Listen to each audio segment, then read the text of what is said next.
Let's talk about all this with Florida Republican Senator Rick Scott. Senator, great to see you. Thank you for being here. Appreciate it.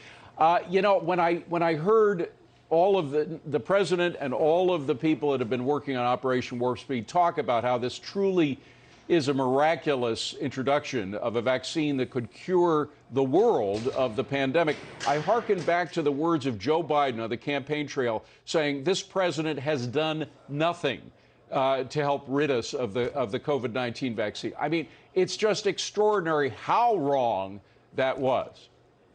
Oh, how unfair. I mean, let's look at what he's done. He and his administration have worked hard to get these vaccines out. It's exciting. I mean, I talk to people every day. They're so excited to get this vaccine. And they think they're going to get back to a normal life quickly. If you look at it, if they get 100 million vaccines out by the end of February, boy, I think this economy is going to take off. So I want to thank President Trump. I want to thank his administration for what they've done on this vaccine, and thank these companies for what they've done. Yeah, they've just done an unbelievable job. And thank the military for all of these operations are working together in a seamless fashion. And I can tell you, I mean, from years of watching Washington work, they don't often work as well coordinated as they are now. And we should mention, you have extensive experience in the private sector with one of the largest healthcare companies in the world. You know what you're talking about. Yeah, it's exciting. You know, look, we got to get it out. We got to make sure it's going to be out through the governors. They've got to work hard to get this out in an efficient manner. I've talked to Secretary Azar to make sure that we see their plans, we can follow their plans. We have everybody knows what's going to happen, so we can get this vaccine out as quickly as possible. So it's exciting. It'll be an exciting day when we can all get back to a normal life and see our families again. Well, meanwhile, you talked about the economy. We still have the pending COVID relief bill. There are some new developments from the Treasury Department I want to talk to you about. But first, here's fellow Republican colleague in the Senate, John Kennedy, talking in a very disparaging way about its future and what might happen with that relief bill. Let's roll tape and get your reaction. I know many members of the media are breathlessly reporting that we're close to a coronavirus deal. I wish that were the case. We don't have our ducks in a row. I'm not sure we know where our ducks are. We are stuck. The Democrats want more money for state and local government. The Republicans want liability for small business people, liability protection. Neither side is going to budge, in my opinion. So, Senator, will Democrats' demands for state bailouts, specifically blue state bailouts, kill the deal entirely? It sounds like it. It's unfortunate. We need to help the people who have lost their jobs. We need to keep helping our small businesses. We've got to get these schools open. We still need more money for testing and vaccines. So it's pretty disappointing. But right now, it sure looks like the Democrats are continuing this idea that they don't want anything unless they get everything their way.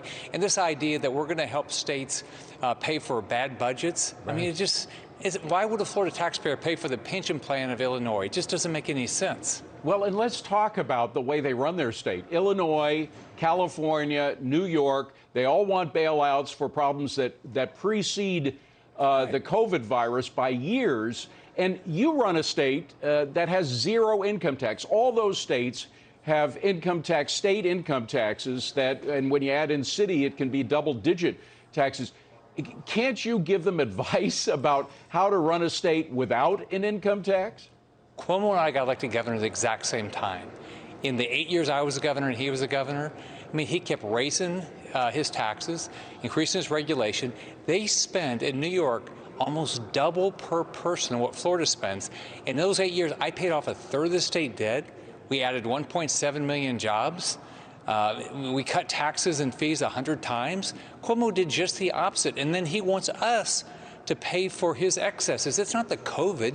We've already given states and locals, $500 billion. But no, it's about their pension plans they don't want to fund, or Green New Deal costs, all sorts of stuff. How do you pay your bills?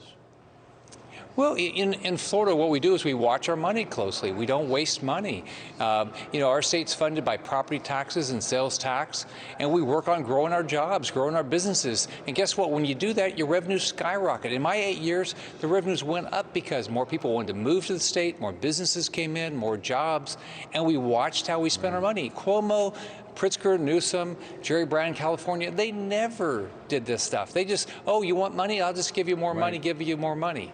And by the way, you're taking a lot of the businesses from New York and other cold states. It's not great if you're living in New York, as I am, but the point is you understand why companies like Goldman Sachs and others are moving down there with the zero taxes. By the way, the Treasury Department, I wanted to mention this with regard to COVID relief bill, says that they can use the money that they've taken back from the Federal Reserve Board that was given to them as sort of an insurance policy, about $500 billion, and they can use about $429 billion from that. In addition, they have $140 billion that was left over from the PPP program that wasn't used. So that's a total of $570 billion. That's far more than half what's necessary to pay for the entire COVID relief bill, just repurposed funds. Is that possible to do? Absolutely. I want to thank Steve Mnuchin because he's tried to act very responsible to make sure we don't continue to waste any money. We have accountability. He's watching the dollars. But what we still need to do, we always remember, this is somebody's taxpayer money.